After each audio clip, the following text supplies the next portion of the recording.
जिंदाबाद. जय भीम, जय ज्योती, जय सावित्री, जय फातिमा, उलगुलान पुरजोहार, जय संविधान आणि सबरंगी सलाम. आपल्या देशामध्ये खूप प्रचंड वेगामध्ये काही घटना घडतायत आणि त्या सगळ्या गोष्टींवर आपण कसं रिॲक्ट व्हायचं हे कळायच्या आधीच दुसरी घटना घडते. बीड आणि परभणीतल्या घटनांनी आपण एकीकडे अस्वस्थ आहोत आणि अ, अ, अनेक ठिकाणी अशा अशा विचित्र घटना घडत आहेत की त्याच्यावर आता आपण रिॲक्ट कसं व्हायचं असं म्हणेपर्यंत त्या घटनेवरून आपण दुसऱ्या घटनेवर जातो आहोत. अगदी आता काही दिवसांपूर्वीची घटना अशी घडली की संपूर्ण देशभरामध्ये एक संपूर्ण निळा समुद्र लोटला होता आणि हा निळा समुद्र का लोटला तर अ, आपल्या देशाच्या गृहमंत्र्यांनी संसदेमध्ये एक भयंकर असं विधान केलं की आंबेडकर आंबेडकर आता फॅशन झालेली आहे. आणि काय लावलंय तुम्ही आंबेडकर इतके वेळा जर तुम्ही आंबेडकरांचं नाव घेतलं असतं तर तुम्ही स्वर्गात गेला असता.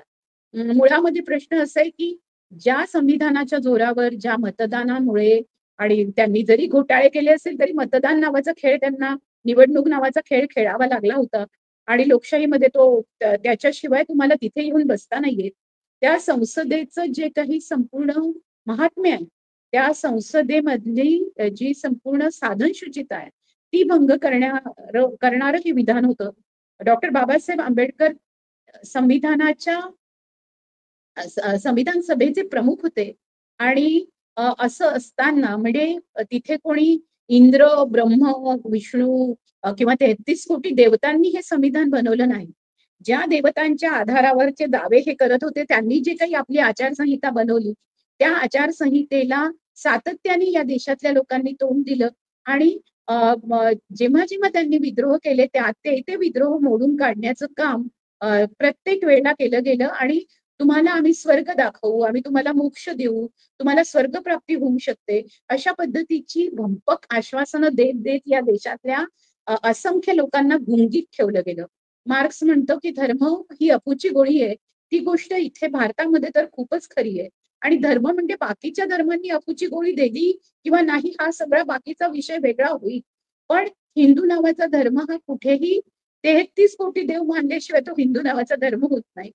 हिंदू नावाचा धर्म चातुर्वर्ण्य व्यवस्था मानतो. हिंदू नावाचा धर्म हा संपूर्णतः ब्राह्मण हिंदू वेगळा आणि अतिशूद्र, शूद्र, वैश्य, क्षत्रिय हे हिंदू वेगळे असं मानतो आणि ते हिंदू आहेत आणि तुम्ही हिंदू आहात याच्याकरता तो त्या हिंदूंचे जातीमध्ये जन्मलेले देव हे पूर्ण सनातनी ब्राह्मण बाहेर काढतात. म्हणजे आपण बघितलंय मध्येच एकदम कधी जय श्रीकृष्ण असतं मध्येच कंटिन्युअस या देशामध्ये गेल्या अनेक वर्षापासून 92 पासून त्यांनी श्रीरामाला असं आणलं त्याच्यामधली सीता काढून टाकली. सगळे नॅरेटिव्ह बदलण्याचे प्रयत्न आहेत हे आणि आजचा माझा विषय महत्वाचा हाच आहे की नॅरेटिव्ह बदलत चालले आहेत या देशातले आणि ही खूप गंभीर स्थिती आहे. हे नॅरेटिव्ह त्यांनी आणून बघितलं त्यांनी टाकून बघितला एक फुगा की हा फुगा फुटतो की हा फुगा हवेत उडतो की या फुग्याला वजन आहे की या आपण असं वक्तव्य केल्याने खरोखर काही गदारोळ होतो का. हे सगळं ते आता खडे टाकून बघतात आहे. असे मधून मधून सगळे खडे टाकणं त्यांचं सुरू आहे कारण त्यांना कळलेलं आहे की लोक इतके झालेले आहेत तशा अर्थाने पण जागे झालेले लोक गोदी मीडियावर दिसत नाहीये. माझ्यासारखे जे लोक जागे करणाऱ्या लोकांमध्ये आहेत म्हणजे सातत्याने बोलतात लिहितात त्यांची पण आता त्यांना बोलण्याच्या संधी हळूहळू कमी होत चालल्यात कारण नॅरेटिव्ह बदलावर आता काम करायला माझ्यासारख्या लोकांनी जेव्हा सुरुवात केली की त्याचे नॅरेटिव्ह बदलले जातात त्याच्याबद्दल आपण गांभीर्याने घेऊन लोकांना वास्तव काय आहे ते सांगितलं पाहिजे. आता मी तुम्हाला एक उदाहरण सांगते ते उदाहरण त्या उदाहरणामुळेच मी खूप जास्त सचेत झाले कारण लक्षात असं आलं की त्यांनी कुठे कुठे एंट्री केली आहे आणि ते नॅरेटिव्ह कसे बदलतायत. एकीकडे ही गोष्ट खरी आहे की सायन्स जर्नी सारखं असेल चॅनल किंवा सायन्स जर्नल सारखं त्या चॅनलवर असतील किंवा वेगवेगळ्या अगदी वेगळ्या देशात राहूनही संग्राम पाटलांसारख्या व्यक्ती बोलतायत किंवा सोशल मीडियावर आता बहुजन संघटकनी मला बोलवलं तसं बहुजन संघटक लागोपाठ लोकांमध्ये जागृती करतायत किंवा आपण बघितलं की असे असंख्य आता जे सोशल नेटवर्कवरच्या चॅनलवरून बाकीच्या ज्या फालतू रील्स निघतात त्याच्याऐवजी याही रील्स निघायला लागल्या आणि लोकांना कळलेलं आहे म्हणजे की आपण या ठिकाणी जाऊन येऊ, आपण भाज्याच्या लेण्यांच्या तिथे जाऊन येऊ, आपण पुन्हा एकदा एलिफंटा केव्हजला जाऊन येऊ, आपण बघूया पुन्हा महालक्ष्मी मंदिराच्या तिथे जे कार्विंग आहे ते काय आहे, आपण बघूया की कुठे कुठे खोदकाम केलं तर तिथे ज्या बुद्धाच्या लेण्या मिळालेल्या आहेत किंवा बुद्धाच्या मूर्त्या मिळालेल्या आहेत त्या कशा आहेत. नालंदा तक्षशिला विद्यापीठाचे सगळे नमुने आणि तिथलं सगळं जे खोदकाम आता मानववंश शास्त्रज्ञांनी किंवा ज्याला आपण म्हणू की जे आर्कायवल व्हॅल्यू असणारं जे बऱ्याचशा गोष्टी सापडत आहेत. आता तामिळनाडूमध्ये स्टालिननी एक खूप महत्वाची गोष्ट केली मुख्यमंत्र्यांनी. त्यांनी सांगितलं की सिंधू सभ्यतेमध्ये जी लिपी आहे, जी लिपी आपल्याला मोहनजोदारो हरप्पाच्या तिथे सापडली आहे, त्या लिपीचा शोध लावणाऱ्यांना त्यांनी $1 मिलियन बक्षीस ठेवलेलं आहे. तर अशा पद्धतीने पुरातत्व खातं आणि मानववंशशास्त्राचे लोक जाऊन जेव्हा शोधतात तेव्हा प्रत्येक ठिकाणी गाडलेल्या जर बुद्धाच्या मूर्त्या मिळत असतील, प्रत्येक मंदिराच्या खाली अगदी म्हणून म्हणून का अय्यप्पाचं मंदिर बंद आहे, म्हणून का ही सगळी मंदिरं बंद आहेत, आता असा तपास करावा लागेल.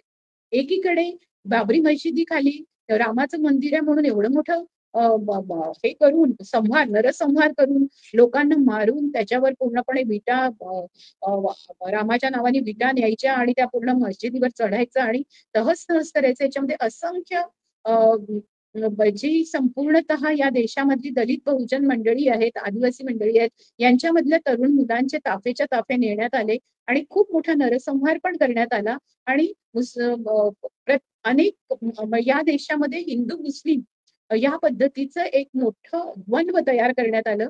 एक खोटं नॅरेटिव्ह तयार करण्यात आलं की आपले दुश्मन तेच आहेत. मग आपल्या लक्षात असं येतं की या देशामध्ये ज्या वेळेला जी आक्रमणं झाली त्याच्यामध्ये बुद्धाच्या मूर्त्या मुस्लिमांच्या काळामध्ये तुटलेल्या नाहीत. ते लेणी तिथे गायब झालेले नाहीत. मग त्या लेण्या नेमक्या कुठल्या शतकामध्ये गायब झाल्या, त्या लेण्या कोणी गायब केल्या, कोणी पुष्यमित्र शृंग नावाचं कोण व्यक्ती होती, राम नावाच्या व्यक्तीला कसं ते जिवंत करण्यात आलं, कसं एकूण संपूर्णतः आपल्याला लक्षात असं येईल की ज्या वेळेला UN संघ या देशात आले तेव्हा त्यांनी ज्या पद्धतीने इथलं वर्णनं केलेली आहेत ती वर्णनं बघितली तर, आणि या देशातून बुद्धिझम ज्या देशांमध्ये गेला तिथे तो भरभराटीला आला. म्हणजे आजचे जे सर्वात बलाढ्य देश म्हटले जातात अमेरिकेच्या किंवा युरोपमधल्या इतर सर्व देशांशी आज त्यांनी पूर्णपणे आर्थिकदृष्ट्या सामना करायला सुरुवात केली आहे. त्यांच्या इथलं तत्वज्ञान पण हे बुद्धाचं तत्वज्ञान आहे. मग ते जपान असेल, कोरिया असेल, चीन असेल, आता तैवान आहे, यांच्याकडच्या वस्तू सुद्धा बाजारात पण आल्या आहेत. ग्लोबल मार्केटिंग मध्येही ते लोक आहेत. आणि त्याच्याशिवाय त्यांच्या इथलं जर रिलिजन बघितलं तर त्यांच्या इथला प्रमुख धर्म हा बुद्धिझम आहे हे आपल्या लक्षात येतं. मग असं असताना मग थायलंड असेल, म्हणजे अगदी ज्या देशांची मी नावं घेते त्याच्याशिवाय पण ज्या देशांमध्ये प्रमुख धर्म जरी नसला तरी खूप मोठ्या प्रमाणावर लोक राहतात आहेत. म्हणजे सिंगापूर, हाँगकाँग या सगळ्या भागातही बुद्धिझम सर्वात मोठा आहे.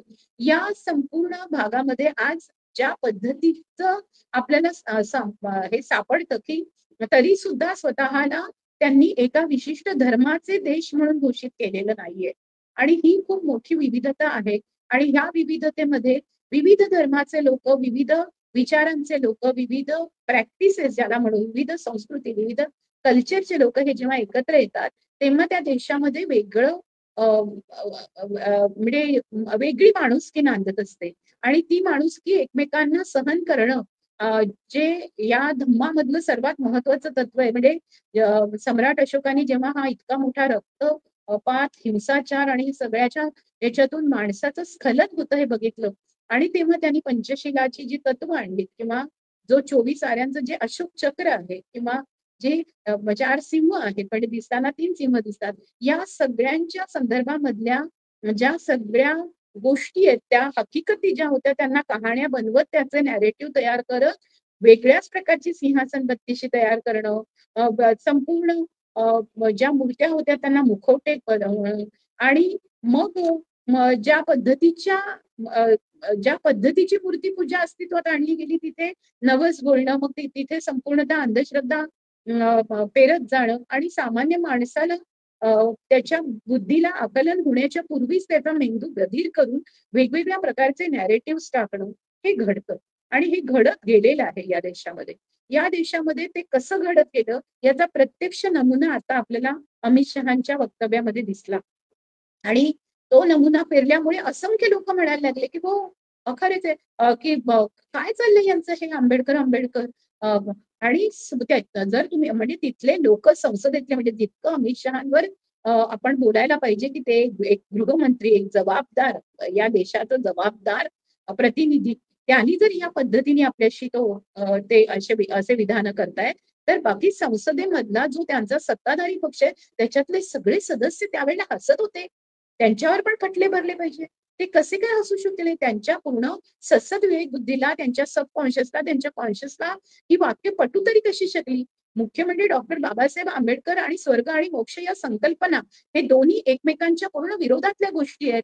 म्हणजे डॉक्टर बाबासाहेब आंबेडकर काय म्हणत होते, जर तुम्ही ज्या स्वर्ग आणि मोक्षाच्या कल्पना करता आणि मागच्या जन्माच्या आधारित तुम्ही पुढचा जन्म मिळेल असं म्हणता आणि या जन्मामध्ये तुम्ही सांगता की तुम्हाला मागच्या जन्माची जी पाप आहेत त्याच्यामुळे तुम्हाला तोंडाला मडकं आणि पाठीमागे झाडू अशा प्रकारची स्थिती आली आहे. आम्ही या संपूर्ण जन्मामध्ये हे सगळं काढून जे काही इथे उत्तम आहे ते उत्तम सर्वच नागरिकांना, सर्व सर्व माणसांना, सर्व मानवांना, जात पंथ धर्म लिंग रंग वर्ण वंश याच्या पलीकडे जाऊन वर्ग म्हणजे पूर्ण गरीब असेल श्रीमंत असेल कोणी असेल मध्यम वर्ग असेल ह्याच्या पलीकडे जाऊन ते अपंग असतील विकलांग असतील त्यांना कुठल्याही प्रकारचे आजार व्याधी असतील ते तरुण असतील लहान मूल असेल या देशात जन्माला आल्यानंतर त्यांना संविधानाच्या आधारे नागरिक म्हणूनचा तर अधिकार आहे पण नागरिक म्हणूनचे सगळे हक्क आहेत.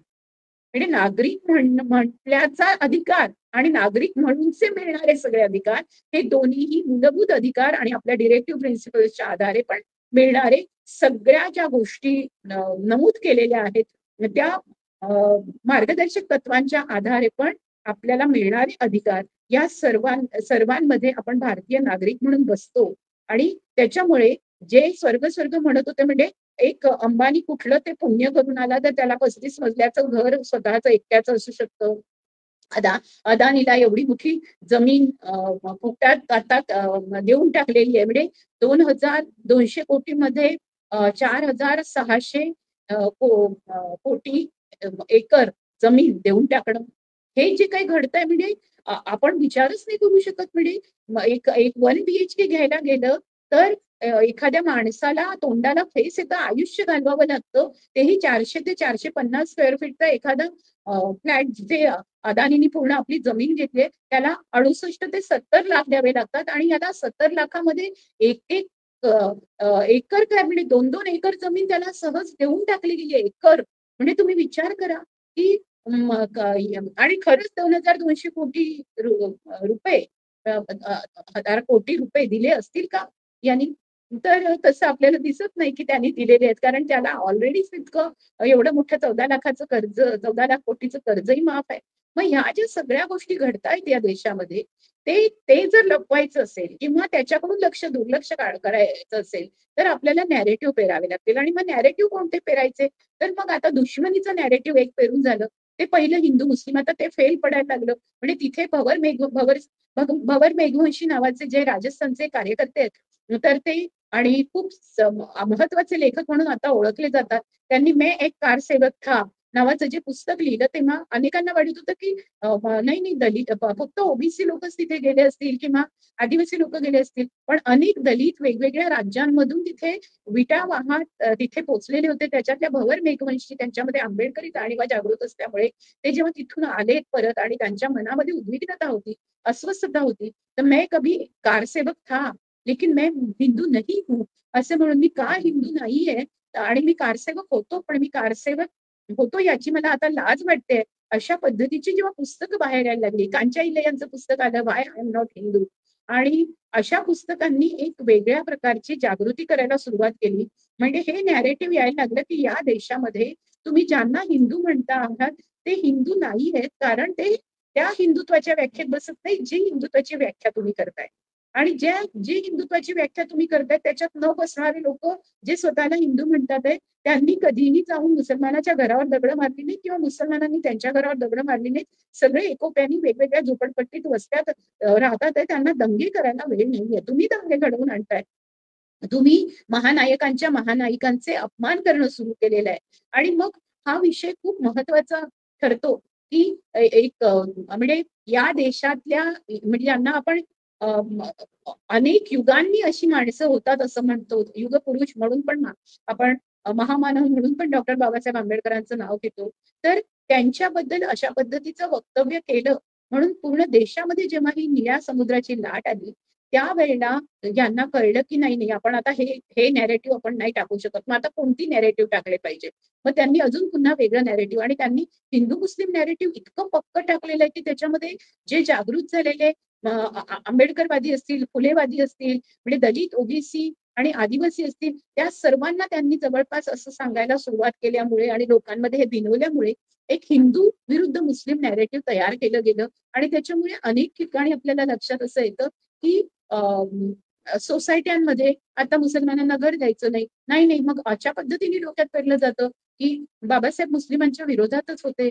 आणि मग जेव्हा आपण ख्रिस्त मोहम्मद मांगासी धरावे, ब्राह्मणासी धरावे परी हृदयासी नावाचा अखंड म्हणतो फुल्यांचा, त्यावेळेला मोहम्मदाला हृदयासी धरावा म्हणणारा महात्मा फुले असेल, हा कबीर असेल, कबीर आणि फुलेंचं महात्म्य मानत बाबासाहेब पुढे जातात आणि ते ज्या कॉन्स्टिट्युएन्सी मधून लढतात ती मुस्लिम कॉन्स्टिट्युएन्सी असते. हे सगळ्या गोष्टी ज्या सत्य आहेत, जे इतिहासात आहे, त्या सगळ्या खोडून मोडून एक नवीन प्रकारचं नॅरेटिव्ह तयार केलं जात आहे. म्हणून आपल्याला खूप सावध व्हायची गरज आहे. या नॅरेटिव्हनी सावित्रीबाई फुलेंच्या बद्दल आता प्रचंड, मग त्यांच्या लक्षात आलं की नॅरेटिव्ह तर बदलता येतं. नॅरेटिव्ह बदलता बदलता आपण त्या बाईची जी संपूर्ण कामगिरी होती, तिने जे कर्तृत्व दाखवलं, त्या कर्तृत्वाच्या संदर्भामध्ये आता प्रत्येकाची खात्री होऊन गेली संपूर्ण देशामध्ये. सगळ्या स्त्रिया म्हणायला लागल्या की आम्ही सावित्रीबाई फुलेंमुळे शिकलो आणि ती आम्हाला विद्यादात्री आहे. मग सरस्वती नावाचं मिथक जे होतं, जे नॅरेटिव्ह त्यांनी आतापर्यंत लोकांच्या डोक्यामध्ये हजारो वर्ष भरून ठेवलं होतं, म्हणजे 2 सहस्त्रक भरले होते त्यांनी त्या डोक्यामध्ये, ते काढून टाकण्यामध्ये आताच्या आपल्या या संपूर्ण 70 म्हणजे 1956 नंतरच्या या चळवळीनी संपूर्णतः आपल्या लक्षात असं येतं की ते नॅरेटिव्ह डोक्यातून हळूहळू काढून टाकून आपण सावित्रीबाई फुले हीच खरी सावित्री, सत्यवनाची सावित्री किंवा वट सावित्री नाही. सरस्वती ही विद्या देवता नाही, ती ज्ञानदेवता नाही, तर सावित्रीबाई फुले ही खरी ज्ञानदेवता.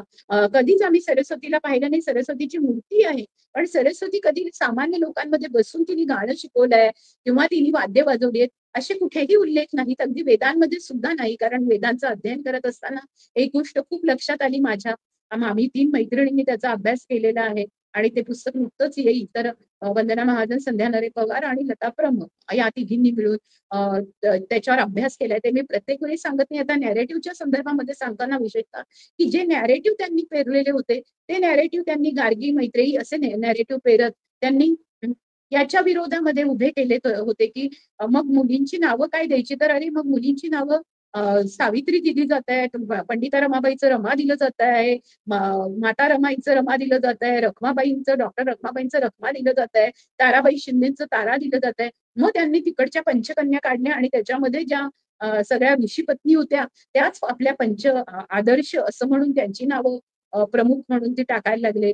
त्याच्यानंतर सरस्वतीला मुख्यतः सगळ्या विद्यापीठांमध्ये, विद्यालयांमध्ये माझ्या लहानपणापासून आमच्या शाळेमध्ये दर शुक्रवारी सरस्वती पूजन केलं जायचं आणि आम्हाला सगळ्यांना त्या दिवशी पूर्ण 2-3 तासाची सुट्टी असायची. आणि मग विद्या म्हणजे पुस्तकांची पूजा करायची, पण पुस्तकं कोणती वाचायची? पुस्तकं वाचण्यासाठी आमच्या शाळेतलं जे काही ग्रंथालय आहे ते इतकं मोठं ग्रंथालय का नव्हतं, जे आपल्याला बंगालमध्ये दिसतं, केरळमधल्या शाळांमध्ये दिसतं, आपल्याला अनेक इंग्लिश मिडियमच्या शाळांमध्ये दिसतं, आपल्याला रयत शिक्षण संस्थेत दिसतं, जिथे जिथे फुल्यांच्या सत्यशोधकी याच्यातून म्हणजे शाहूंनी निर्माण केलेल्या शाळांमध्ये दिसतं, आपल्याला बाबासाहेबांचं एवढं मोठं ग्रंथागार दिसतं. आता आपले मित्र हरिनरके गेले, त्यांच्या ग्रंथागाराबद्दल आता त्यांची बायको संगीता नरके यांनी पोस्ट टाकली आहे, तर 50,000च्या जवळपास त्यांच्याजवळ पुस्तकं होती आणि ती आहेत. आणि एवढं मोठं ग्रंथालय आहे. मग भांडारकर सारखं ग्रंथालय असताना आपल्याला ते इतकं उघड का नव्हतं? जे मुलं इंग्लिश मीडियम मध्ये शिकत होते त्यांना एशियाटिक लायब्ररीमध्ये फक्त उच्च विद्या विभूषित लोकच तिथे फक्त जाऊ शकत होते, असं का होतं? ही जी सगळी ग्रंथसंपदा आहे ती जर पुस्तकं आहेत, मग सगळ्यांनाच संगीत शिक्षण खुलं का नव्हतं? मग सगळ्यांना नृत्य शिक्षण खुलं का नव्हतं? मग सगळ्यांना वादन का नव्हतं खुलं? म्हणजे शास्त्रोक्त व्होकल म्युझिक वेगळं, मौखिक गाणं वेगळं आणि वाद्य जे आहे सतार असेल, गिटार असेल, व्हायलिन असेल, तबला असेल, तबल्यांमधली वेगळ्या आपल्या आताच डॉक्टर झाकीर हुसेन अ, अ, म्हणजे गेलेत आणि आपण त्यांचा त्यांचा तबला जो आहे त्या तबल्यासाठी म्हणजे तो तबला ऐकल्यानंतर आपल्याला कळतं की असा माणूस पण युगातून एखादाच होतो, इतकी इतकी त्या सगळ्या वाद्यांवर त्यांची मालकीयत होती. मग या देशामध्ये बिस्मिल्ला खां पासून झाकिरांपासून या ही जी सगळी मंडळी आहेत यांच्याबद्दल जर आपल्या मनामध्ये अल्लार खाँचा तबला ते त्यांचे वडील अल्लार खाँ होते. आपल्याकडे संपूर्ण शास्त्रोक्त संगीत जे येतं ते अ, अ, बडे गुलाम अली खाँ पासून येतं. आपल्याकडची जी संपूर्ण परंपरा शास्त्रोक्त संगीताची ही एकूण मुस्लिम घराण्यांची परंपरा आहे आणि तिथून संगीत आपल्याकडे पोहोचलेलं आहे. तिथे हिंदू मुस्लिम असा भेद नव्हता. तर भीमसेन जोशी आणि परवीन सुद्दाना, किशोरी अमोणकर आणि झाकीरचा तबला आणि बिस्मिल्ला खाँची शहनाई आणि हरिप्रसाद चौरसियाची बासरी असं सगळं ऐकत मिले सूर मेरा तुम्हारा असं आपण 2014 पूर्वी म्हणत होतो. ते पूर्ण नॅरेटिव्ह एकात्मतेचं सगळ्या एकत्र येऊन एक विश्व हेच एक संपूर्ण कुटुंब आहे. अशा पद्धतीचं विश्वात्मकतेचं आणि वैविध्य सर्वांचं ठेवून मग ती मल्लिका साराभाई असेल, तिची आई मालिका साराभाई असतील किंवा अगदी वेगवेगळ्या आसाममध्ये, बंगालमध्ये सगळीकडे विविध क्षेत्रामधल्या अभिनेत्री असतील, अतिशय गुणवंत असे विचारवंत असतील, या सर्वांना एकत्र आणून जे आपल्या जवळची गाणी होती. तुम्हाला आठवत असेल की एक गाणं होतं, एक चिडिया, अनेक चिडिया. सुहासिनी मुळेंनी त्याचं संपूर्ण दिग्दर्शन केलं होतं. ते गाणं खूप सुंदर होतं आणि मग जेव्हा एक एक पूर्ण शिकारी जाळं पसरवतो, तेव्हा ते जाळं पसरवत असताना अनेक चिडिया आणि त्या अनेक चिडिया जेव्हा त्या पारध्याच्या जाळ्यामध्ये अडकतात, त्या शिकाऱ्याच्या जाळ्यात अडकतात, तेव्हा त्या सगळं जाळं घेऊनच त्या जाला लेके उड गई चिडिया. तर त्या सगळ्या उडतात. त्या त्या आपल्यासोबत संपूर्णपणे आपल्या स्वातंत्र्याचे पंख फडफडवत त्या पूर्ण हे सगळं गुलामगिरीचं जाळंच पूर्णच आपण उपटून घेत घेत त्या पुढे निघतात. अशा प्रकारच्या सुंदर सुंदर छोट्या छोट्या ज्याच्यातून लोकांमध्ये पूर्ण एकत्व भरेल, एकात्मता पसरेल, वैविध्याचं पूर्ण भान राहील.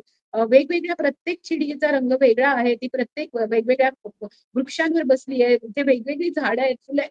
असं सगळं इथे मोनोकल्चर नाहीये, इथे डायव्हर्सिटी आहे. हे सांगणारी जी संपूर्ण संस्कृती होती, त्या संस्कृतीचं नॅरेटिव्ह बदलून आता त्यांनी एक अजून नॅरेटिव्ह आणलंय आणि ते नॅरेटिव्ह खूप भयंकर आहे. ते म्हणजे त्यांनी तो कायदा पण पास करून घेतला आणि त्यांनी सांगितलं की एक राष्ट्र असेल आणि एक राष्ट्राची एक निवडणूक असेल. म्हणजे आज भाषावार प्रांतरचना आपली जी झाली आहे, राज्यरचना जी झालेली आहे, तिथे आपण आज मराठीत बोलतोय. उद्या आपल्याला म्हणजे त्यांनी ठरवलं की गुजरातीत जर असेल आपली भाषा, तर आपल्याला सर्वांना जबरदस्तीने फक्त गुजराती आणि मग इंग्लिश एवढंच शिकावं लागेल. हे जे घडायला लागलेलं आहे, हे जे घडायला लागलेलं आहे. म्हणजे आज आपण 3 भाषांमध्ये शिकतो की आणि तिथे सुद्धा तामिळनाडू असेल, कर्नाटक असेल, केरळ असेल, या साऊथ मधली जी राज्य आहेत त्यांनी सांगितलं की आम्हाला आमची सेकंड भाषा, थर्ड भाषा हिंदी असेल. आमच्यासाठी आमची जी भाषा आहे मुळातली ती पहिली, मग इंग्लिश आणि मग हिंदी. तर त्यांना हे स्वातंत्र्य होतं, संविधानाच्या अंतर्गत स्वातंत्र्य होतं. त्याच्यामुळे कंपल्शन्स नव्हते. ज्या पद्धतीचे कंपल्शन्स आता केले जातात आहे, हे जे कंपल्शन्स आहेत, एक अखंड राष्ट्र तर खरोखर अखंड राष्ट्र करायचं असेल तर तुम्ही घाबरले कसे आहात? आज आज जर तुम्ही बघितलं तर 14.5% फक्त मुस्लिम आहेत.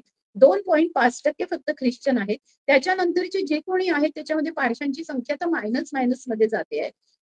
ज्यूंची संख्या पण मायनसमध्ये जाते.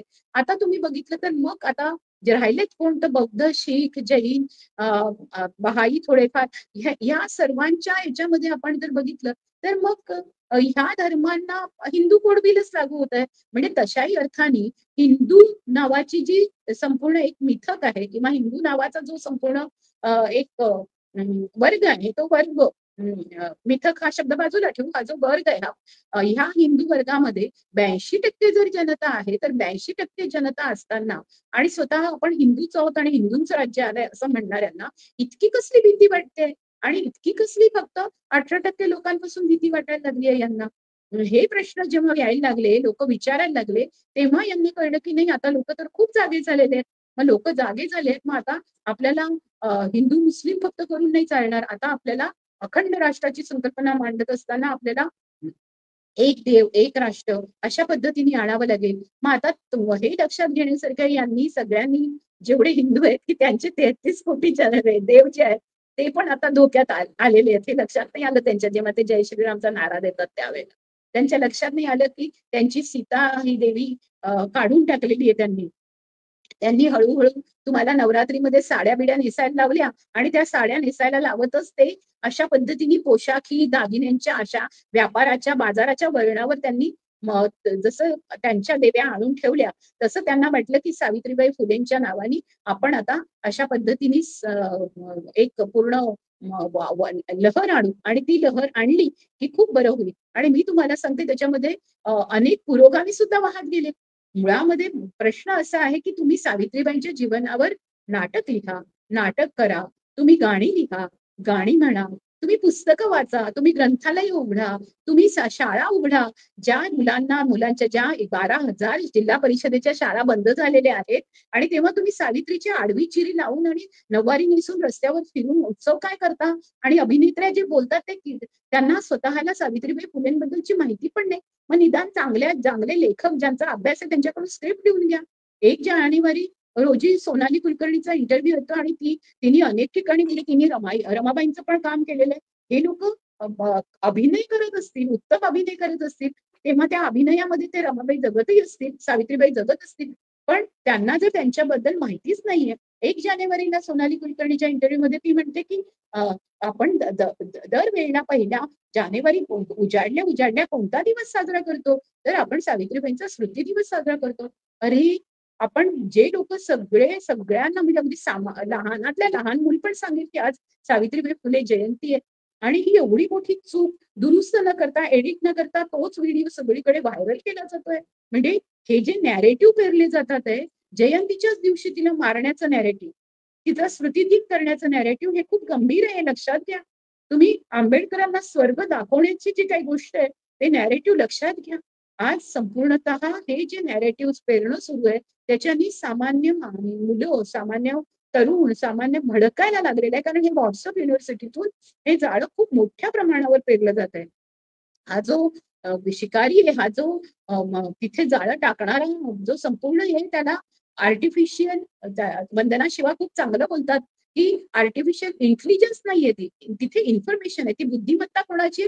त्याच्या मागे त्या कृत्रिम बुद्धिमत्तेमध्ये काय टाकायचं हे तुम्ही ठरवलंय, त्या रोबोला कसं नाचवायचं हे तुम्ही ठरवलंय. आणि म्हणून लक्षात घेण्यासारखं आहे की ज्यांच्या हातामध्ये आतापर्यंत बौद्धिक मालमत्तेचा अधिकार होता, पेटंटचा अधिकार होता, ती आपल्या देशामधली पूर्ण ब्राह्मणवादी पितृसत्ता म्हणून इथला जो संपूर्ण वर्ग ज्यांच्या हातामध्ये होती ती आर्थिक सत्ता म्हणून ती वर्गीय सत्ता, ही जी संपूर्ण त्रिवर्ण सत्ता आहे ज्याला महात्मा फुले सातत्याने त्रिवर्ण म्हणत होते, त्या त्रिवर्ण विरोधी लढ्याचा हा जो भाग आहे हा भागाचा पण त्याच्या विरोधातला लढा म्हणून शूद्रातिशूद्र एकत्र येऊन आपण लढाई करायला ठरवल्यानंतर या आरक्षणातून आणि पुन्हा जातनिहाय जनगणनेचा मुद्दा पूर्वी काँग्रेसला पटला नाही म्हणून आता त्याच्याबद्दल तिथे बोलायला निघाले. अरे पण तुम्हालाही पटत नाहीये, तुम्ही त्या काँग्रेस सारखेच आहात. पण ज्या लोकांनी ती चूक दुरुस्त करून ठरवलं म्हणजे जसं आता आपण बघतो बाळासाहेब ठाकरे, प्रबोधनकार ठाकरेंचा मुलगा बाळासाहेब ठाकरे त्यांच्यासारखे नाही निघाले, पण प्रबोधनकार ठाकरेंनी पूर्णपणे अनेक लोकांच्या सनातन्यांची लोक भादरली होती. आता बाळ ठाकरेंच्या नंतर ज्या उद्धव ठाकरे उतरले आहेत आणि ते हिंदू मुस्लिम ऐक्याबद्दल बोलतात आहेत तेव्हा त्यांना मतं मिळू नये अशा पद्धतीची एक संपूर्णतः रचना तयार केली गेलेली आहे. हे राजकीय सुद्धा ज्या पद्धतीचं नॅरेटिव्ह तयार करणं सुरू आहे तर त्या नॅरेटिव्हला जेव्हा त्याला लोक त्याचं खंडन व्हायला लागलं, त्याचं मंडन व्हायला लागलं, त्यावेळेला आपल्याला लक्षात असं येतं की त्यावेळेला पुन्हा पुन्हा धर्मांधतावाद डोकं काढतो आणि जेव्हा धर्मांधतावाद डोकं काढतो, फॅसिझम निघतं, त्यावेळेला हिटलर सारख्या शक्ती उदयाला येतात. म्हणजे हे मी नाही म्हणत आहे.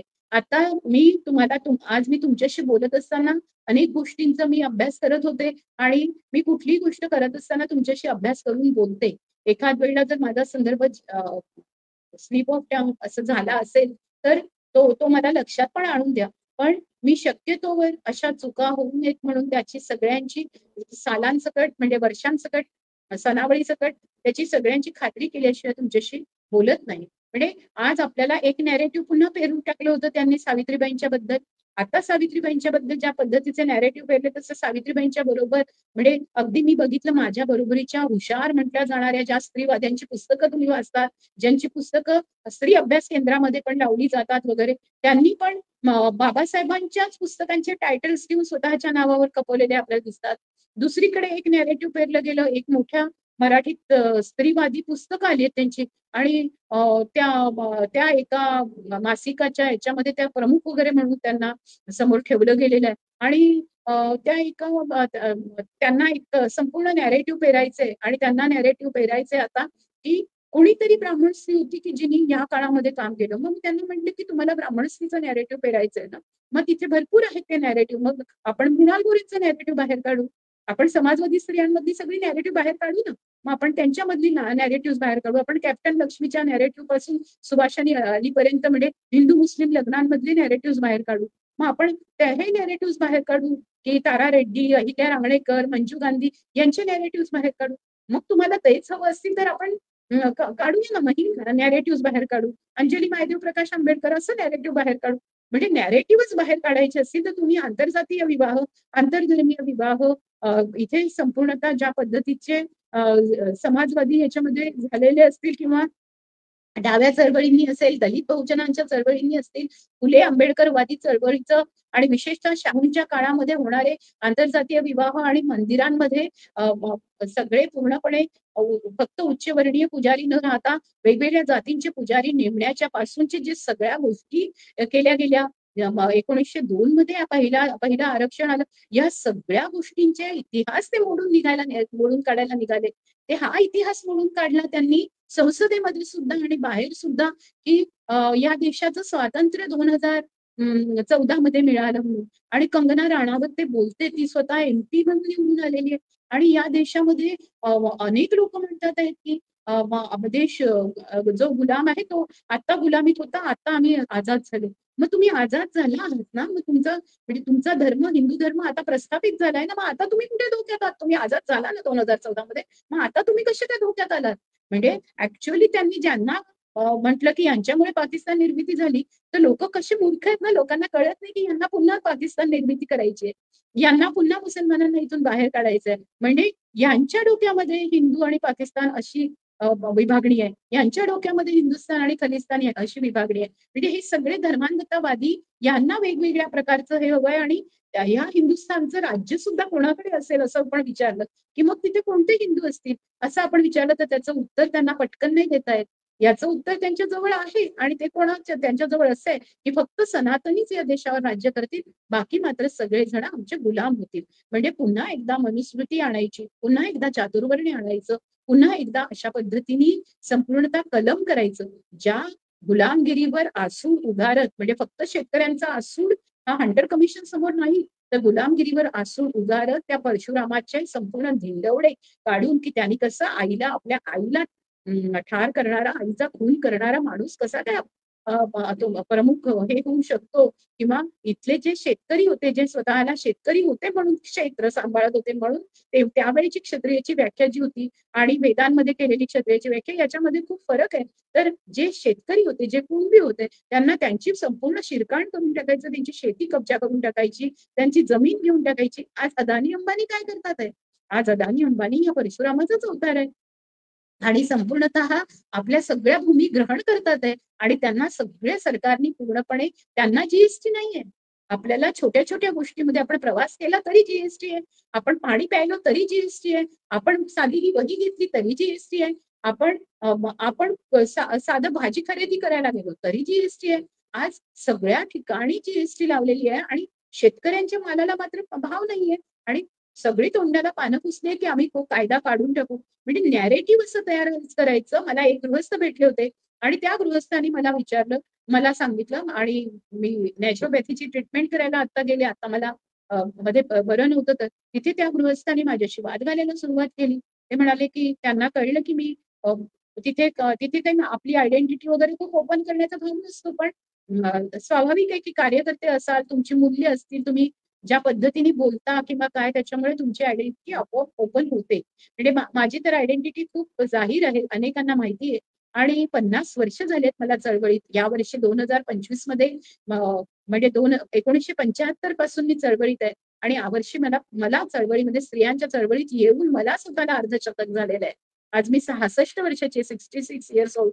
अगदी 16व्या वर्षी मी चळवळीत आले. तेव्हापासून मी बघते की जेव्हा जेव्हा असे नॅरेटिव्ह बदलण्याचा कोणी प्रयत्न केला असेल, जे नॅरेटिव्ह ऍक्च्युअली ऐतिहासिक आणि सत्य असलेले आहेत, सत्य शोधनातून आपल्या समोर जे आलेले नॅरेटिव्ह आहेत, ते पूर्णपणे बदलून पुन्हा पुन्हा लोकांना मिथकांकडे न्यायचं, पुन्हा त्यांना काल्पनिक गोष्टींकडे न्यायचं आणि काल्पनिक गोष्टींनाच प्रमुख मानलं जाऊन त्यांना संपूर्णतः जे खरं आहे त्याचं अस्तित्वच नामशेष करायचं. अशा पद्धतीचे जे डाव चाललेले आहेत त्या डावांच्या बद्दल तर ती व्यक्ती मला असं म्हणाली की म्हणे तुम्ही तुम्ही काय सांगता, शेतकरी जे होते त्या शेतकऱ्यांनी शेतकऱ्यांचं आंदोलन तिथे म्हणे त्यांना त्यांची मागणीच वेगळी होती, त्यांचं शेतकरी म्हणूनच्या काही मागण्याच नव्हत्या.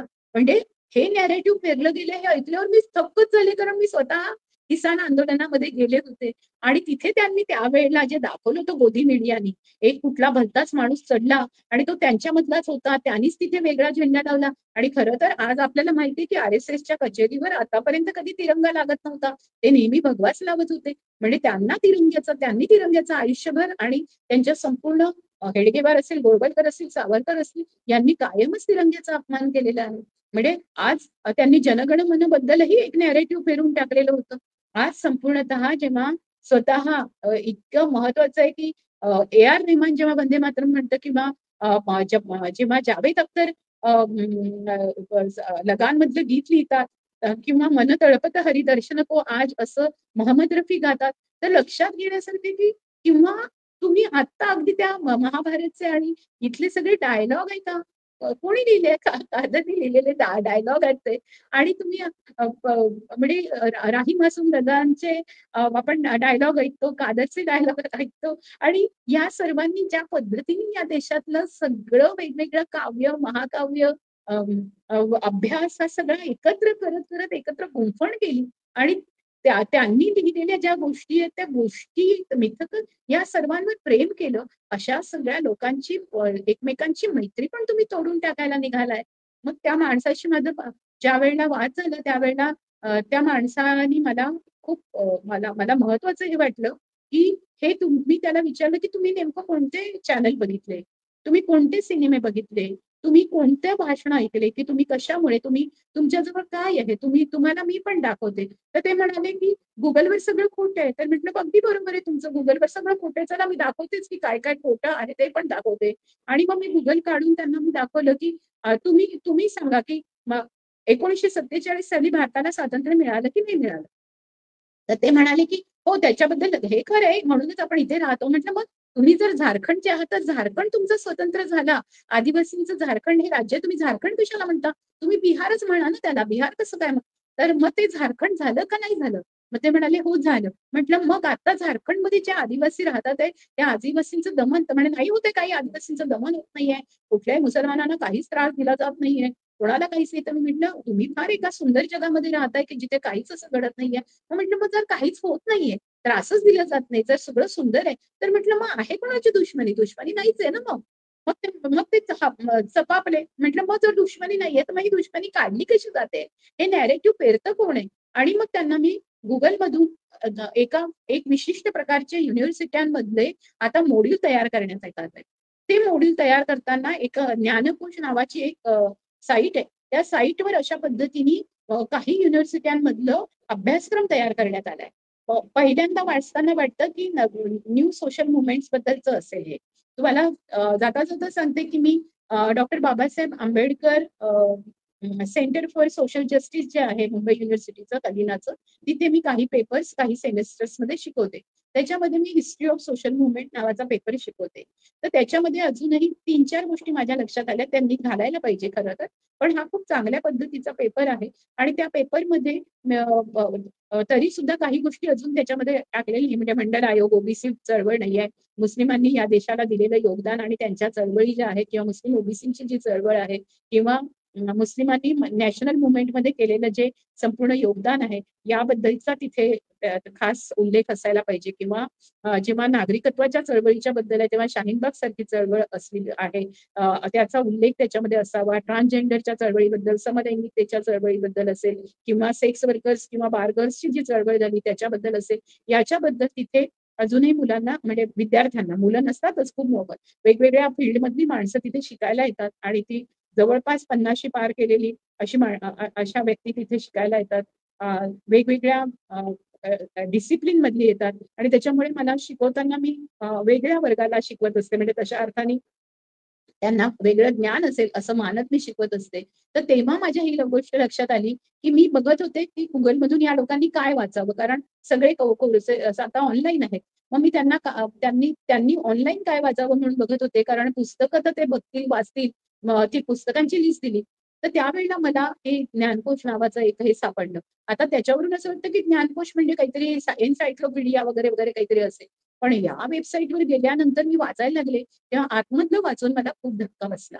कारण पहिल्यांदा त्यांनी आपल्यासारखी सुरुवात करून नवीन सामाजिक चळवळी काय वगैरे, अगदी घनश्याम शहांच्या व्याख्येपासून पूर्ण म्हणजे फ्रान्समध्ये ती व्याख्या कशी आली, पहिल्यांदा सामाजिक चळवळ, सोशल मुवमेंट कुठे म्हटलं गेलं वगैरे, हे सगळं त्यांनी तिथे पहिले 2-3 पानं व्यवस्थित तशीच ठेवली. म्हणजे आपल्याला वाटेल मग काय म्हणेल, मग माझ्यासारखे शिक्षक असेल तरच ती आतमध्ये जाईल. बाकीचे शिक्षक म्हणतील, "हां, हां, तुम्ही हे वाचून घ्या, याच्यावर ते तिथे लिहिलेलं आहे." पण आतमध्ये वाचल्यानंतर तुम्हाला धक्क्यावर धक्के बसतात.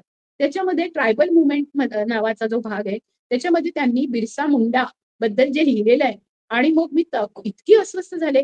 ॲक्चुअली त्यांनी बिरसा मुंडाच्या जे पुतळे आहेत, ज्या मूर्त्या आहेत, तिथे त्यांनी ते प्रकार सुरू केलेच. आपल्याला माहिती आहे की ज्या महामानवांच्या ज्या मूर्त्या असतील किंवा पुतळे असतील, ते त्यांनी तोडण्याची सुरुवात केलीच. ते प्रत्येक वेळी ते करून त्यांनी दंगे पसरवलेच.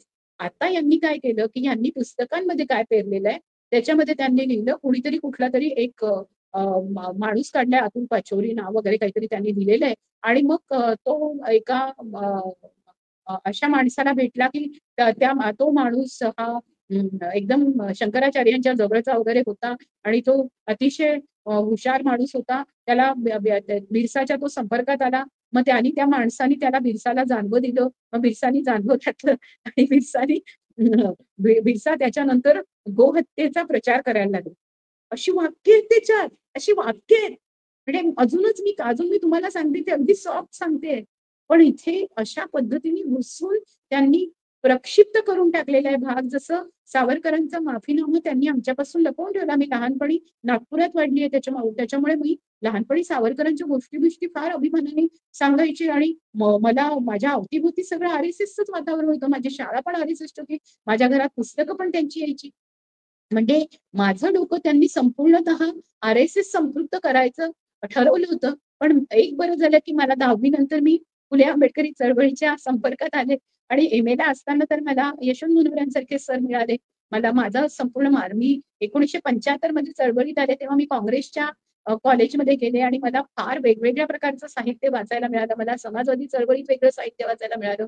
मला विषमता निर्मूलन शिबिर घेतायत बाबासाहेब हे बाबा आढाव हे कळलं. मग फुले आंबेडकरांचं नाव ज्यांनी ज्यांनी घेतलं त्यांच्या वस्त्या कशा पेटवल्या जातात ते मी पाहिलं. 1978-1979च्या सुमारास आसोलीमध्ये एका दलित कुटुंबाची पाणी प्यायले म्हणून हत्या करून त्यांना टाकलं होतं. त्यावेळेला जी इन्व्हेस्टिगेशन करणारी जी तरुण मुलं नागेश चौधरी आणि यदुनाथ थत्तेंबरोबर गेली होती, त्याच्यामध्ये एकटी जी मुलगी होती ती मी होते. म्हणजे त्यावेळेला फॅक्ट फाइंडिंग काय, सत्यशोधन काय, असे रिपोर्ट आणणं काय, मानवाधिकार अहवाल कसे तयार करतात, याचे कुठलेही नमुने आमच्या जवळ नव्हते. पण तसे अहवाल तयार करणं, ते फॅक्ट फाइंडिंग ते करून आसोली हत्याकांडामध्ये काय काय घडलं त्याचा अहवाल समोर करणं, लिहिणं, हे सगळं आम्ही केलं. तिथे बायकांशी कोण बोलायला जाणार त्यावेळेला? स्त्रिया बोलत नव्हत्या त्यावेळेला. मी गेल्यानंतर घराची दारं किलकिली झाली आणि स्त्रिया बोलू लागल्या. अशा सगळ्या गोष्टींचं धैर्य, अशा सगळ्या गोष्टींचं धाडस, अशा सर्व गोष्टींचा दृष्टिकोन मला फुले आंबेडकरी चळवळीने दिला. मला विषमता निर्मूलनाने दिला. मला एक गाव एक पाणवठा सारख्या चळवळीने दिला. म्हणून फुले, शाहू, आंबेडकर, पेरियार यांनी या देशामध्ये ज्या पद्धतीचा दृष्टिकोन पेरला आणि शिक्षणामध्ये तो जो आला, सत्यशोधक चळवळीतून आला असेल, रयत शिक्षण संस्थेतून आला असेल, अगदी पंजाबराव देशमुखांपासून गाडगे महाराजांपर्यंत, म्हणजे त्यांना गाडगे बाबा, गाडगे महाराज असं म्हणून टाकलं असेल तरी तिथे आला असेल. किंवा आता आपण बघितलं तर ते तुकडोजी महाराजांचं पण हिंदुत्वकरण करायला निघाले. तर राष्ट्रसंत त्यांना इंदिराजींनी म्हटलं होतं. का म्हटलं होतं तर तुकडोजींनी विनोबाजींसारखं काम नाही केलं. त्यांनी गीतेचा मराठीकरण जसं ज्ञानेश्वरांनी केलं तसं विनोबांनी सुलभ मराठीकरण करून त्यांनी गीताई आणली. पण तुम्ही जर बघितलं तर राष्ट्रसंत तुकडोजी महाराजांनी जी ग्रामगीता लिहिली ती म्हणजे 73वी आणि 74वी घटना दुरुस्ती येण्याच्या आधी त्यांची ग्रामगीता आहे. आणि त्या ग्रामगीतेच्या आधारे पूर्णपणे आपण स्वशासन कसं करू शकतो, म्हणजे पेसा ऍक्ट जो आहे, पंचायत एक्सटेन्शनचा जो संपूर्ण इन शेड्यूल ट्राईब एरिया जो आहे, तर तो शेड्यूल ट्राईब्स म्हणजे तो संपूर्ण शेड्यूल्ड एरिया हा जो संपूर्ण अनुसूचित जो एरिया होता, त्या संपूर्ण ह्याच्यामध्ये आदिवासींसाठी जो स्वशासनाचे कायदे आहेत त्याच्या संदर्भामध्ये ज्या पद्धतीने ग्रामरचना त्याच्या संदर्भातही ग्रामगीता बोलते. एवढंच नाही तर ग्रामपंचायतीमध्ये ग्रामसभेचं महत्व काय, तिथे आपण आपलं गाव कसं सुदृढ करू शकतो, त्या गावामध्ये मतदानाचं महत्व काय, त्या गावामधल्या सर्व जाती धर्मातले लोक एकत्र येऊन गावामध्ये निर्णय प्रक्रिया कशी चालावी, अशा पद्धतीने ग्रामगीता लिहिली गेली. आणि ह्या त्याच्यामुळे इंदिराजींनी त्यांना राष्ट्रसंत असं म्हटलं होतं. तर हे जे लोक होते ज्यांच्यावर पूर्णपणे महात्मा ज्योतिबा फुल्यांनी जे फुल्यांचा पूर्ण सत्यशोधक विचार घेऊन बुलढाण्यापासून आपल्याला संपूर्णतः अगदी इथे आपल्याला वरती मध्य प्रदेश पर्यंतच्या सगळ्या एरियामध्ये सत्यशोधक जलसे चालत होते. यवतमाळात सत्यशोधक जलसा चालत होता. म्हणून तर काशीराम मायावतींची चळवळ यवतमाळ सारख्या ठिकाणी किंवा तिथल्या गावागावामध्ये का पोहोचू शकली, कारण त्याच्या पाठीमागे सत्यशोधक विचारांचा एवढा मोठा वारसा या सगळ्या गावांमध्ये होता. नलिनी लडकेंचा सारख्या अमरावतीमध्ये ज्या सत्यशोधक काची वारसदार म्हणून त्यांचं आत्मचरित्र आहे, त्यांनी जे लिहिलंय त्याच्यामध्ये त्या लिहितात. तर हे आपण लक्षात घेण्यासारखे की अशा पद्धतीने एक संपूर्णतः ज्याला सत्यशोधक मध्ये शूद्र अतिशूद्र ज्यांना म्हटलं गेलंय त्या सर्वांच्या शूद्र अतिशूद्र वगैरे वगैरे सगळी लेबल काढून टाकून माणूस माणूस आहे म्हणूनची चळवळ, विषमता निर्मूलनाची संपूर्णतः चळवळ या महाराष्ट्रामध्ये जी चालत होती ती पूर्णपणे तिचा नायनाट करण्याचं काम ज्या काही काळात झालेलं आहे. आणि ते करण्याचं काम जे झालं त्याच्यामध्ये संपूर्णतः पुन्हा एकदा अगदी पुरोगामी चळवळींनी सुद्धा ते नॅरेटिव्ह घेणं याचा हा धोका आहे.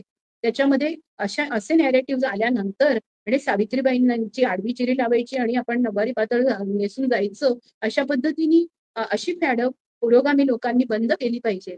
अशी फॅड बंद केली पाहिजे की सावित्रीबाईंच्याच बरोबरीने आमची पण एक कोणीतरी जी आहे बाई जिने आता काही काम केलं, अरे त्यांनी पण काम केलं असेल पण आज सावित्रीबाईंच्या तोडीचं काम त्यांचं नाहीये हे लक्षात घेण्यासारखं आहे. पण त्यांना आपल्याला आणायचंय की त्यांच्यामध्ये असणारी जी मानसिक संपूर्ण उर्मी आणि ऊर्जा आहे, तशी उर्मी आणि ऊर्जा जोपर्यंत बहुजनांमध्ये येत नाही तोपर्यंत सावित्री, ज्योतिबा, शाहू, पेरियार, आंबेडकर वाचणार नाहीत. त्याच्यामुळे आपल्याला आता ध्रुवीकरण न करता, आणि आता ध्रुवीकरणाचा काळ आलेला आहे, या ध्रुवीकरणाचा फायदा संपूर्णतः ब्राह्मणवादी पितृसत्तेला होणार आहे, या जातीसत्तेला होणार आहे. ही जी वर्गसत्ता आहे ज्यांनी अदानी अंबानीच्या हातामध्ये सगळं देऊन टाकलेलं आहे, सगळ्या उत्पादकांच्या आयुष्यावर लाटणं फिरायला लागलेलं आहे. एकीकडे आपण या खूप आशेतही आहोत की आपल्याला नवीन नवीन शोध लागतात आहे आणि आपल्याला आता सगळीकडून बुद्ध सापडतोय. पण यांना वेळ लागणार नाहीये की त्या बुद्धांना पुन्हा शेंदूर फासायला वेळ लागणार नाही. त्यांनी ते केलेलं आहे. त्यांनी पहिल्या शतकापासून ते सुरू केलं, ते पहिल्या ते 7व्या शतकापर्यंत त्यांनी हे संपूर्णतः लेण्यांचे पूर्णपणे शिर कापून टाकणं, कधी धड कापून टाकणं, कधी त्यांना शेंदूर फासून टाकणं, कधी त्यांच्या मूर्त्या लपवून टाकणं, असं जे केलं तोच काळ आता आलेला आहे हे लक्षात घ्या. आता त्यांना कठीण जात आहे की विचार कसे लपवायचे. त्यांना ते खूप सोपं गेलं असेल की आपण मूर्त्यांना दुसरं करून त्यांना वेगळी मूर्तीपूजा करून टाकली आणि त्याच्यावर आपण दूध टाकणं सुरू करून टाकलं, आपण त्यांना शेंदूर फासणं सुरू केलं, फुलं टाकणं सुरू केलं, संपूर्ण जनता आपल्या करता पूर्ण अंधभक्त होऊन वाहत येईल असं त्यांनी केलं. मग आता त्यांनी नॅरेटिव्ह भरणं सुरू केलेलं आहे. त्यांनी पाठ्यपुस्तकातच नाही, त्यांनी आर्टिफिशियल इंटेलिजन्सचा आधार घेत त्यांनी नॅरेटिव्ह भरणं सुरू केलेलं आहे. आणि हे नॅरेटिव्ह ते भरायला लागलेले आहेत. त्याच्यामुळे मी म्हणते की आपल्याला खूप सावध व्हावं लागेल. आपल्याला स्वतःला कॉम्प्युटर मधल्या अनेक खाचा खोचा अतिशय सगळं सॉफ्टवेअर डेव्हलपमेंट पासून ते आर्टिफिशियल इंटेलिजन्स पासून ते रोबोटिक स्टडीज पासून आपल्याला सगळं करावं लागेल, समजून घ्यावं लागेल. त्याच्यामध्ये आपण जे जे काही सत्यशोध लावलेले आहेत, आपण ज्या पद्धतीचा विचार आणि एक संपूर्ण माणुसकीचा विचार, मानवतेचा विचार, विश्वात्मकतेचा विचार, आपण वैश्विकरण जे आहे ते ग्लोबलायझेशन, प्रायव्हेटायझेशन, लिबरलायझेशन याच्या विरोधामध्ये आपण वैश्विक पातळीवर लोकांनी माणूस म्हणून जगावं, हिटलर सारखं होऊ नये, नाझींसारखं होऊ नये, अशा पद्धतीचा जो विचार आहे तो विचार आपल्याला आता पेरावा लागेल. बेंजामिन झकारिया यांनी South Asia journal of South Asian studies मध्ये त्यांचं संपादित केलेलं जे पुस्तक आहे global fascism and the whole असं जे पुस्तक आहे त्या पुस्तकामध्ये अनेकांचे लेख आहेत. त्या अनेकांच्या त्या लेखांमध्ये काही महत्वाचं मला मला तुम्हाला सांगायचंय की त्याच्यामध्ये त्यांनी काय प्रयत्न केला तर त्यांनी हे सांगितलं की रेश्मा डॅरिस निकोल्सन नावाच्या लेखिकेने एकदम पहिलाच धक्का दिलेला आहे. ती म्हणते की आता पारशी सुद्धा या देशातले पारशी स्वतःला आर्यन म्हणायला लागलेले आहेत आणि त्या मग हे कशामुळे दिसतंय तर त्यांना माहितीये की आपण अतिशय छोटे आपण मायनॉरिटीमध्ये आपल्याला हे लोक संपवून टाकतील आणि म्हणून जो जर्मनमध्ये ज्या पद्धतीचं इंडोलॉजिकल रायटिंग आलं किंवा ओरिएंटलिस्टची स्टडीज आपण हिस्ट्रीमध्ये बघतोय याचं पीक आता खूप मोठ्या प्रमाणावर यायला लागलेलं आहे आणि मग त्यांनी स्वतःच सेल्फ कॉन्शियस एंगेजमेंट कोणाशी दाखवली तर ती फक्त आर्यांशी दाखवलेली आहे. स्वतःची सेल्फ डेफिनेशन करताना किंवा स्वतःचं सेल्फ असर्शन करताना अशा ज्या शक्ती आहेत त्या तिथे जायला लागल्या आहेत. त्याच्यामुळे जेव्हा आपण म्हणतो की आम्ही फक्त एका विशिष्ट जातीचे आहोत आणि आमच्या जातीतल्याच लोकांनी आता आपले आपले महामानव निवडायचे, हा खूप मोठा धोका आहे.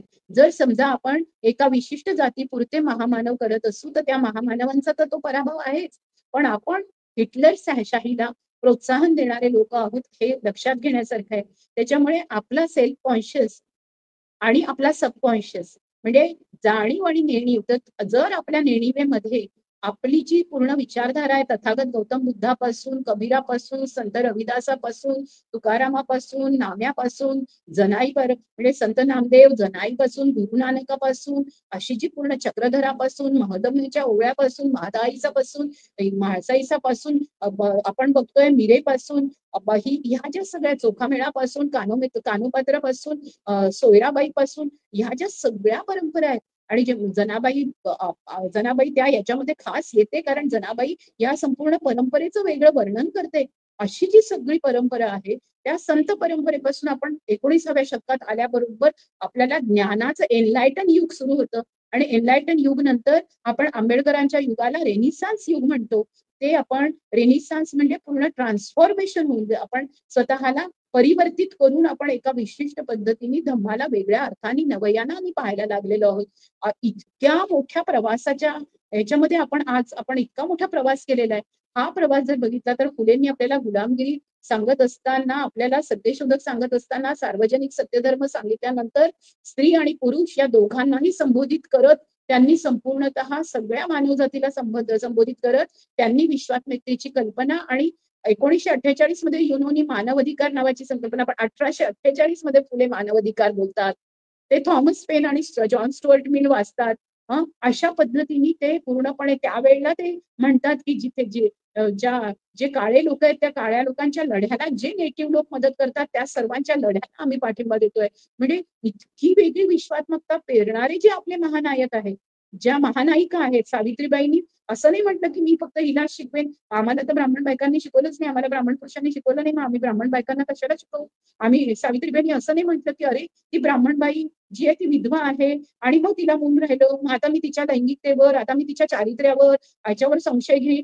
फुलेंनी आणि सावित्रीबाईंचा आदर्श ठेवायचा असेल तर कोणाच्याही लैंगिकतेवर, कोणाच्याही शारीरिक देह जाणीवान असे सगळे प्रकार करत कधीही कोणी अशा पद्धतीने टीका केली नाही. त्याच्यामुळे आपल्या देशातला स्त्रीवाद हाच मुळात मानवतावादच आहे आणि या मानवतावादी स्त्रीवादाला पूर्णपणे बाजूला करून स्त्रीवाद आणि मानवतावाद फारकत करणारे पण नॅरेटिव्ह निघायला लागलेले आहेत आणि ते नॅरेटिव्ह तयार करणारे लोक हे स्वतःला नंतर खरोखर आपल्यासारखे समन्वयवादी असणार आहेत की ते समरसतावादी असणार आहे हे लक्षात घेतलं पाहिजे. आणि हा समरस नावाचा जो गोष्ट आहे तो गोळवलकर, हेडगेवार आणि देवरस देवरसांचा समरसवाद आहे तो. हे मोहन भागवतांचा समरसवाद आहे तो. मुरली मनोहर जोशींचा समरसवाद आहे. हे लक्षात घेतलं पाहिजे. तो मोदींचा, अमित शहाचा समरसतावाद आहे. आणि आपल्याला असं समरस होऊन पुन्हा 33 कोटी देव बाहेर काढायचे का? आणि आंबेडकरांना 33 कोटी देवांच्या मधला एक देव बनवून 10वा अवतार म्हणून आपल्याला प्रस्थापित करायचे का? बुद्धाला तर त्यांनी केलंच, अवतार म्हणून प्रस्थापित करायचा प्रयत्न केला, पण त्यांना बाबासाहेबांनी पुन्हा बाहेर काढलं आणि बुद्ध धम्म कसा विचार आहे हे आपल्याला सांगितलं. तर आपण सगळ्यांनी जागरूक होणं, कॉन्शियस होणं गरजेचं आहे. आणि फुले म्हणतात तसं नेणीवीतून व्हायला हवं. आपण जाणीवीतून नाही, कॉन्शियस नाही तर सबकॉन्शियसला, आपल्या अवचेतन मनामध्ये आपण काय बोलतो आहोत ते लक्षात घेतलं पाहिजे. आणि म्हणून अवचेतन मनामध्ये आपल्या जर आपण जागृत नसू तर आपल्याला ते कापायला निघालेले आहेत. आणि आपल्या जाणीवा जर एका विशिष्ट व्यक्तीच्या भोवती केंद्रित करून आता एक उन्मादी वातावरण जो RSSच्या स्कूलमध्ये शिकवणारे जे लोक आहेत त्यांच्या डोक्यामध्ये तोच एक तशाच पद्धतीची पठडी बसलेली आहे. दिसायला वरतून पुरोगामी अवतार घेतला असला तरी या सर्वांमधला जो एक संपूर्ण भाजप प्रणित, RSS प्रणित जो संपूर्ण एक सगळा विचार आणि दृष्टिकोन आहे तो जोडणारा नाहीये, तो तोडणारा आहे. त्याच्यामुळे तो ध्रुवीकरण करणार आहे, तो आपलं पोलरायझेशन करणारा आहे. म्हणून बहुजन हिताय बहुजन सुखाय ही जी संकल्पना आहे, ही संकल्पना फक्त आकाशवाणीच्या प्रसार माध्यमांच्या आकाशवाणी, तुम्हाला माहितीये आकाशवाणी केंद्राचा लोगो काय आहे? बहुजन हिताय बहुजन सुखाय. हे कोणी म्हटलं? हे 2500 वर्षापूर्वी तथागत गौतम बुद्धांनी म्हटलं. आणि मग तेव्हापासून आपण बहुजन हिताय बहुजन सुखाय ही संकल्पना घेऊन आपण आपल्या संपूर्णतः हित हित केव्हा होऊ शकतं, सुख केव्हा मिळू शकतं, जेव्हा सगळ्यांना अधिकार मिळतात. ते फक्त असं वरून कोणीतरी पाडत नसतं, कोणीतरी वरून मोक्ष किंवा याच्यातून मिळत नसतं किंवा स्वर्गातून मिळत नसतं. तर इथे इथे आपल्याला आपल्या अधिकार मिळाल्याबरोबर ज्या दिवशी मला माझ्या घरामध्ये पाणी येतं त्या दिवशी मी सुखी आनंदी असते. ज्या दिवशी माझ्या घरामध्ये मला हक्क आहे की माझं संपूर्ण सॅनिटेशन, सांडपाण्याचे नळ बिळ सगळं काही आणि वाहून व्यवस्थित जातं आणि तिथे यंत्र येईल आणि कुठल्याही माणसाला सांडपाण्यामध्ये हात घालून आणि मैल्यामध्ये उतरावं लागणार नाही, त्या दिवशी माणूस सर्वात जास्त सुखी होईल. या देशामध्ये सुख तेव्हा येईल जेव्हा असंख्य लोकांनी जसं सांडपाणी मैला वाहून नेण्याचं नाकारलं आणि ते स्वतः शिकून खूप मोठ्या मोठ्या पदांवर गेले, ते जसे सुखी झाले तर ते तिथेच आम्हाला आम्हाला या भागात, आम्हाला या देशात, आम्हाला या भूमीवर या जन्मामध्ये संपूर्णतः आम्हाला माहितीये की आमचा स्वर्ग काय आहे. आम्हाला माहितीये की तुम्ही आम्हाला आतापर्यंत हजारो वर्ष नरक दिलेला आहे आणि त्या नरकातून आम्हाला संविधानाने तारलेलं आहे. त्याच्यामुळे आम्हाला हे माहितीये की संविधानाने आम्हाला खरं जग दाखवलं. आज आम्ही आमच्या स्वतःच्या मालकीचं घर घेऊ शकतो, आम्ही आज आमच्या स्वतःच्या मालकीचं शेत घेऊ शकतो. तेही ते हडपायला निघालेत, दडपायला निघालेत. म्हणून त्यांना मनुस्मृती हवी आहे आणि म्हणून त्यांना आपल्या सर्वांच्या ज्या अधिकाराच्या गोष्टी आता आपल्याला मिळायला लागल्या होत्या, आपल्याला शिक्षण मिळायला लागलं होतं, आपल्याला रोजगार मिळायला लागलं होता, आपण आपण वेगवेगळ्या क्षेत्रामध्ये पारंगत नाही. म्हणजे एवढंच नाही तर आपल्या देशातली एका आज जर कल्पना चावला ब्राह्मण असती तर तिचा उदो उदो करून मूर्त्या लागल्या असत्या. म्हणजे कल्पना चावला तिथे अंतराळात जाते, तर तुम्ही आणि मग सुनीता विल्यम्सच्या हातामध्ये ते काय देतात तर गणपतीची मूर्ती. म्हणजे सुनीता विल्यम्सचं सायन्स आणि तंत्रज्ञान आणि हे सगळं मोडीत काढून ते अशा पद्धतीने स्पेसमध्ये जाणाऱ्या बायकांना सुद्धा त्या गणपती मानतात असं दाखवायला लागले. त्यांनी का दाखवलं की ह्या सगळ्या बायका बघा कशा साड्या नेसतात. संशोधक म्हणजे संशोधक स्त्रियांच्या बुद्धिमत्तेपेक्षा, त्यांच्या ज्ञानापेक्षा, त्यांच्या तंत्रज्ञानापेक्षा त्यांच्या पेहरावावर आणि त्यांच्या संपूर्ण पोशाखी गोष्टींवर आणि त्या कशा घरात जाऊन स्वयंपाक करतात याच्यावर जे बोलणं सुरू आहे, तर लक्षात घेण्यासारखं गोष्ट आहे. सगळ्यांना भूक लागते, सगळ्यांना अन्न हवंय, अन्नाचा अधिकार हवाय आणि सगळ्यांना घरामध्ये स्वयंपाक करता आला पाहिजे. पुरुषांना पण आला पाहिजे, स्त्रियांना पण आला पाहिजे. सर्वांनी उत्तम हेल्दी खाल्लं पाहिजे. पण आम्ही फक्त खाणे पिणे ह्याच्या भोवती नाही बोलत आहोत. आम्ही विशेषतः आमच्या डोक्याबद्दल बोलतोय, आमच्या मेंदूबद्दल बोलतोय, आमच्या मेंदूच्या खुराकाबद्दल बोलतोय. आम्हाला ते शिक्षण मिळायला लागलं होतं, तुम्ही ते ज्ञान ठेवलं होतं. पण काय असतं, ज्ञानाची किरणं इतकी उज्ज्वल असतात, इतकी प्रकाशमान असतात की अंधाराला छेदून बाहेर पडतात. म्हणजे सोसले किती हिशोब नाही अंधाराची पुसूनशाही, नवीन प्रकाश किरणे आम्ही घेऊन आता आलो हो, आम्ही एक झालो हो, असं माझं एक गीत आहे. पृथ्वीवरील साऱ्या नारी, मी स्त्रियांच्या चळवळीसाठी आम्ही एक झालो हो. आणि या सगळ्यांना पहिलं वंदन आपण नेहमी महात्मा ज्योतिबा फुले सावित्रीबाईला करतो, आपण शाहू महाराजांना करतो, आपण पेरियारला करतो, आपण डॉक्टर बाबासाहेब आंबेडकरांनी संविधान लिहिलं, घटनेच्या शिल्पकाराला आणि संपूर्णतः या देशातल्या सर्वांच्या हातामध्ये एक माणूस म्हणजे सगळे अधिकार देणाऱ्या अशा व्यक्तिमत्वांना आपण वंदन करतो. आपण सायंटिस्ट जेवढे सगळे आपल्या देशातले वैज्ञानिक आहेत, मग ते होमी भाभा असतील किंवा साराभाई असतील किंवा अगदी अब्दुल कलाम असतील, त्यांच्याबद्दलचे मतभेद असू शकतात. त्यांनी लावलेल्या शोधांचा या देशाने आणि या जगाने कसा उपयोग करून घेतला आणि कशा पद्धतीने मानवविरोधी त्यांनी नॅरेटिव्ह तयार केले, त्याच्यावर मी नंतर बोलेल, की विकासाच्या संदर्भातही नॅरेटिव्ह पसरवण्यात आले आणि मग कोणता विकास खरा आणि शाश्वत विकास कोणता, याच्याबद्दलचे पण नॅरेटिव्ह पसरू. आता मुळामध्ये प्रश्न असा आहे, की जाता जाताच तुम्हाला एक उदाहरण देते, म्हणजे तुम्हाला कळेल की नॅरेटिव्ह कसे पसरवून तेच नॅरेटिव्ह खोडून स्वतःकडे फायदे घेण्याचं कसं आहे. म्हणजे तुम्हाला माहिती असेल की कोलगेट कंपनीने सर्वात पहिल्यांदा जाहिराती केल्या ब्रशच्या. तुम्ही जे काळं मंजन वापरता, तुम्ही जी राख वापरता, तुम्ही जो कोळसा वापरता, तो किती चुकीचा आहे. तुम्ही जी बाभूळ वापरता, तुम्ही जी कडुनिंबाची काडी वापरता, ते किती चुकीचं आहे, असं म्हणून इथल्या लोकांच्या हातामध्ये जे सहज उपलब्ध होतं, बाभळीची काडी तोडली, लिंबाची काडी तोडली, रोज दाताण केलं, दात स्वच्छ स्वच्छ पांढरे शुभ्र, कोळसा लावला, दात पांढरे शुभ्र, असं सगळं होतं. ते सगळं मोडून काढण्यासाठी त्यांनी आधी पांढऱ्या शुभ्र टूथपेस्ट आणल्या.